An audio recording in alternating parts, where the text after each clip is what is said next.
চিন্তা মুক্ত হতে পারে না। চিন্তার গভীরে বহন শক্তি খাদে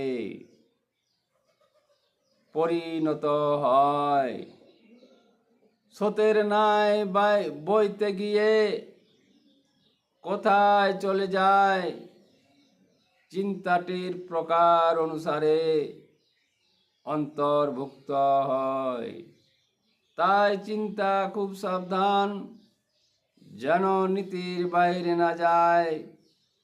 চিন্তা যে স্রোত বেয়ে চলে যায়, গভীর হয়ে যায়। চিন্তার অবকাশ থাকে না। চিন্তার গতিপথ কোন আকারে যায়,